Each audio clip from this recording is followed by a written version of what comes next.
ได้ไปโรงพยาบาล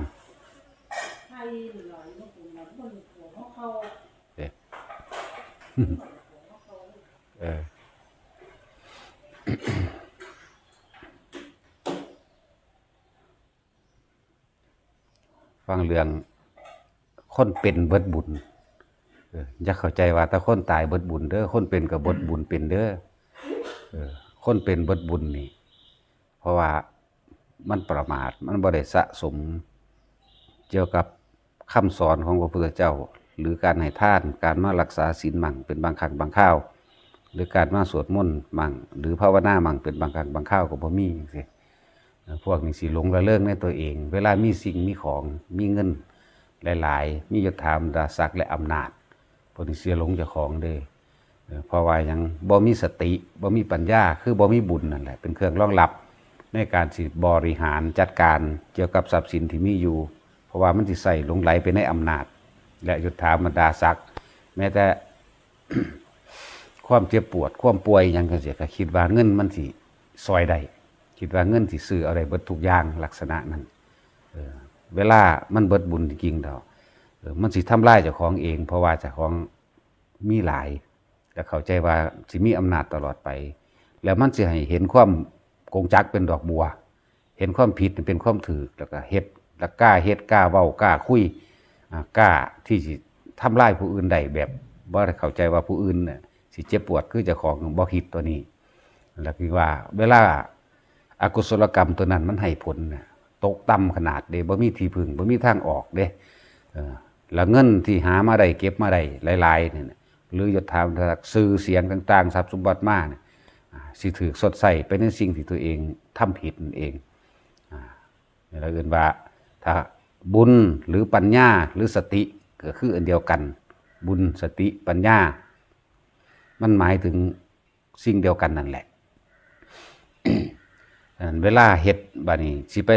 ทำประกอบกิจการหยังก็สร้างหลังจากที่มันเบิดทรัพย์สินตัวนั้นแล้วเพราะว่าเจ้าของบ่มีบุญบ่มีปัญญาบ่มีสติในการที่รักษาทรัพย์สมบัติสิ่งเหล่านั้นได้หลังจากเบิดสิ่งเหล่านั้นได้หันไปหาไผก็บ่มีผู้คบค้าสมาคมเด้หันไปหาผู้นั้นสิไปพึ่งผู้นี้สิไปขอความช่วยเหลือจังซี่นั่นบ่มีผู้ใดให้ความร่วมมือล้มเหลวตลอดค้าขายบ่ได้กำไรขาดทุนเบิดนี่เป็นลักษณะนั้นแล้วก็เริ่มเข้ามาสู่ความเจ็บปวดป่วยเรียนว่าคนเป็นเบิดบุญทำกิจการยังกระสร้างล่มละลายเบิดเลยถือโกงมั่งถือทั้งที่แม้นว่าเจ้าของจะเคยกลับใจมาแล้วสิตั้งโตเป็นคนดีละกูบัดนี้ก็ถือโกงได้บัดนี้เนี่ยนี่เรียนว่าคนเป็นเบิดบุญเอาไปเอามานั่นน่ะคือสิบ่มีหยังจักอย่างเลยแหละหลายๆคนเข้าใจตั้งแต่ว่าคนตายเบิดบุญบ่แม่นแบบนั้นบุญกับบ่ได้เกี่ยวกับคำว่าทรัพย์สินสมบัติมีมากๆซะโดยซ้ำไปบุญคือสติบุญคือปัญญาบุญคือความสงบเย็นในเจ้าของเองบุญคือมีวิชาในการสิบริหารจัดการเรื่องของทรัพย์สมบัติ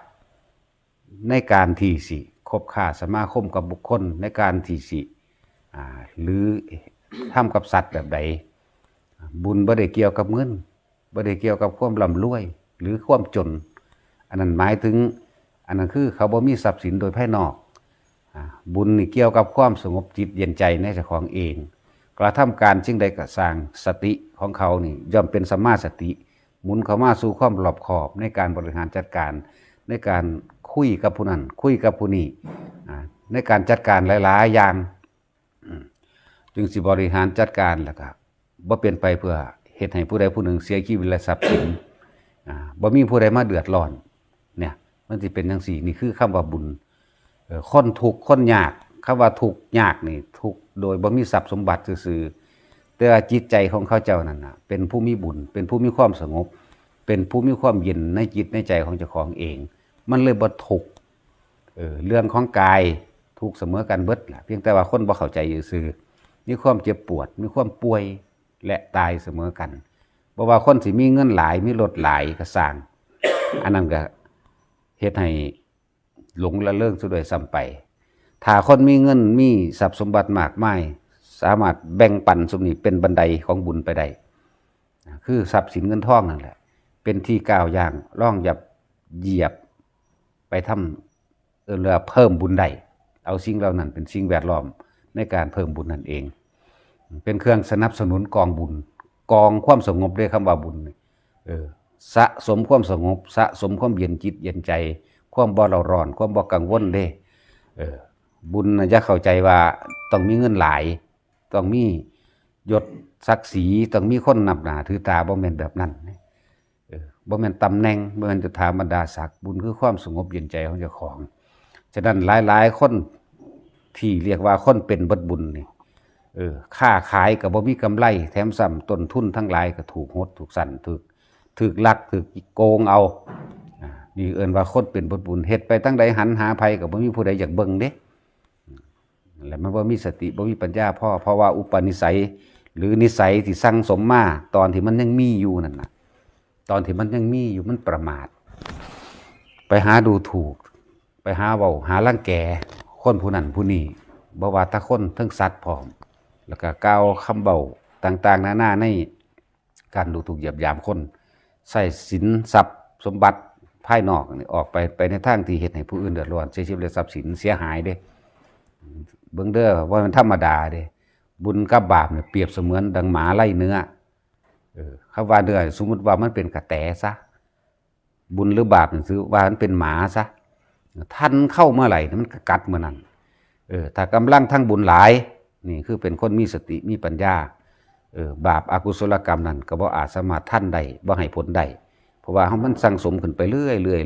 ยจนเกิดกลายเป็นอโหสิกรรมก็ได้แต่ว่าถ้าคน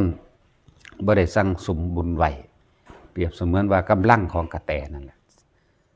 สุว่ามันถือไล่อยู่น้ำกลางทงกลางทาบ่มีต้นไม้ให้อาศัยเด้ลำแลนไปตามลำพังของมันสุดท้ายแล้วหมานั่นก็กัดได้นั่นเอิ้นว่าอกุศลกรรมเวลามันให้ผลจังซั่นคนก็คือกันสิหันหาคนที่เบิดบุญคนเป็นเบิดบุญสิหันหน้าหาพึ่งพาผู้นั้นผู้นี้ก็พึ่งบ่ได้เพราะเขาเบื่อหน่ายในนิสัยกิริยามารยาทสันดานบ่ดีมาแต่เก่าก่อนเนี่ยเขาเห็นความถูกรังแกเขาเห็นความถูกดูถูกเหยียบหยามอย่างต่างๆเขาเลยบ่อยากสนใจนี่เอิ้นว่าคนเป็นเบิดบุญ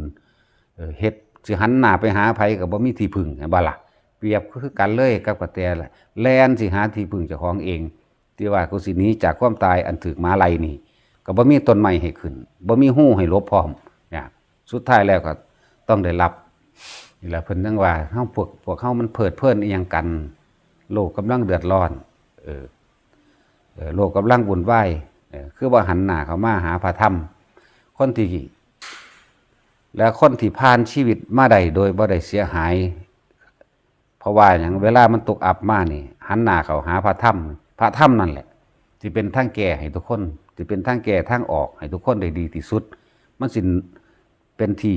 หนุนนำเข้ามาเรื่องของสติเรื่องของปัญญาซึ่งเป็นสัมมาสติและสัมมาทิฏฐิพร้อมมันสิบวกเข้ามาแล้วมันสิเห็นสิ่งที่ผ่านมาในชีวิตที่เจ้าของเคยเฮ็ดมานั่นน่ะจังสิเข้าใจคำว่าบาปกับบุญเป็นแบบใดจังสิเข้าใจคำว่าสัตว์โลกย่อมเป็นไปตามกรรมนั่นแหละพระธรรมเท่านั้นจังสิแยกแยะความผิดความถูกออกได้ผิดโดยโลกผิดโดยธรรมถูกโดยโลกถูกโดยธรรมมันเป็นแบบใดมันจังสิแยกแยะได้ฉะนั้นในขณะใดที่เฮามีชีวิตอยู่นี่นะมันบ่สายดอกแม้ตั้งแต่ได้ขันหน้าเขามาหาธรรมเพียงวันเดียวเราตายไปมันก็ยังมีทางไปที่ดีกว่า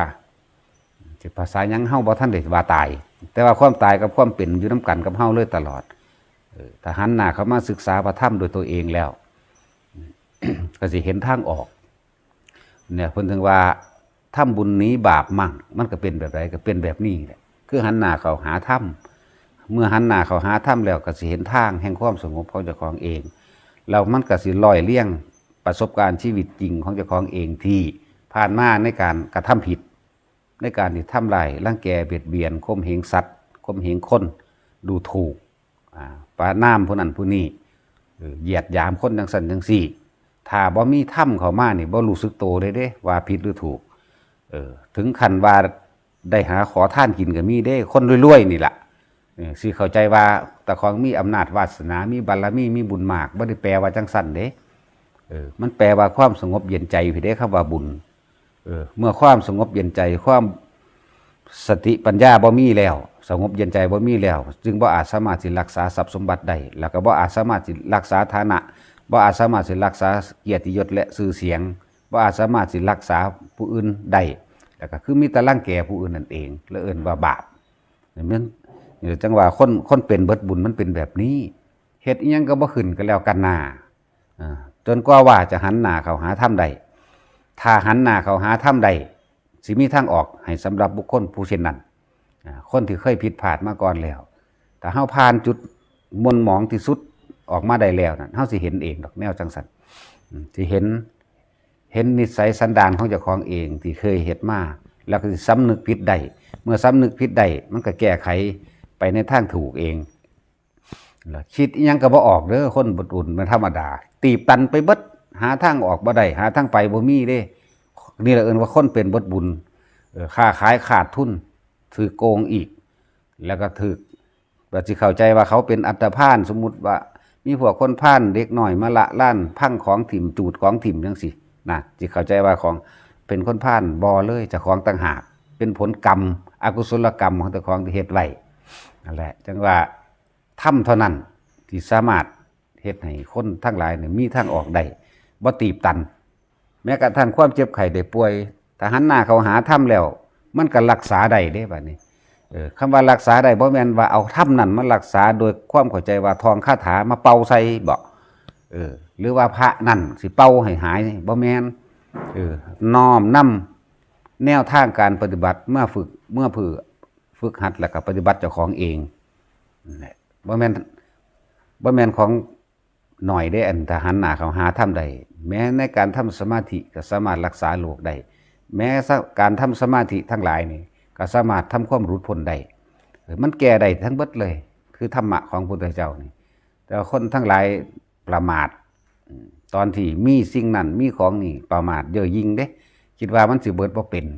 อย่าลืมว่าอกุศลเวลามันให้ผลน่ะมันให้ผลเจ็บแสบมากๆเกิดขึ้นจากเจ้าของเองเฮ็ดเองเด้บ่แม่นผู้ใดเฮ็ดให้เจ้าของล้วนๆเลยแหละธรรมะจึงให้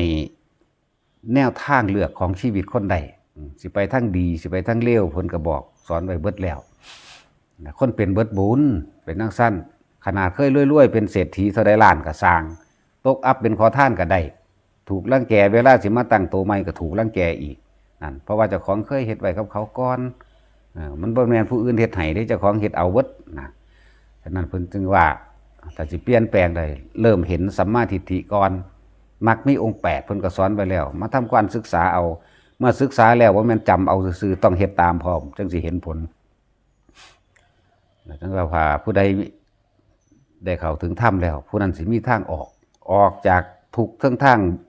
ทุกข์โดยกายทุกข์โดยป่วยทุกข์โดยความเจ็บปวดป่วยทุกข์โดยบ่มีทรัพย์สินสมบัติอื่นๆอันเป็นวัตถุทุกข์โดยใจมีทางออกให้เบิดเลยธรรมะของพระพุทธเจ้าจึงมีค่ามหาศาลบ่แม่นว่าเข้ามาได้ยินได้ฟังแล้วเอาแค่เอาไปเว้ากันเด้เฮาต้องเฮ็ดเอาถ้าเฮาเฮ็ดเอาเด้เฮาจึงจะเห็นผลของมันเองบ่มีผู้ใดเฮ็ดหยังให้ไผได้มีแต่เจ้าของเฮ็ดเอาเองเบิดเลยบ่ว่าบุญบ่ว่าบาปเจ้าของเฮ็ดเอาเบิดเลยนั่นแหละแต่ว่าสัตว์โลกเป็นไปตามกรรมคือการกระทำของเจ้าของเองเด้บ่แม่นผู้อื่นเสกให้บ่แม่นผู้อื่นดลบันดาลเด้ตนแลเป็นที่พึ่งของตนมันเป็นคำสอนที่ลึกซึ้งที่สุดแล้วตนแลเป็นที่พึ่งของตนสัตว์โลกเป็นไปตามกรรมกระทำสิ่งใดได้สิ่งนั้นเด้บ่มีผู้ใดผู้หนึ่งมาเฮ็ดให้ไผหมายถึงว่าคนทั้งประมาทเมื่อเวลาตะของตกอับมาแล้วสิไปโทษสิไปโวยวายฟุ่มไฟกับไผก็ได้เมื่อเจ้าของเป็นผู้เฮ็ดเจ้าของเองนั่นแหละพอ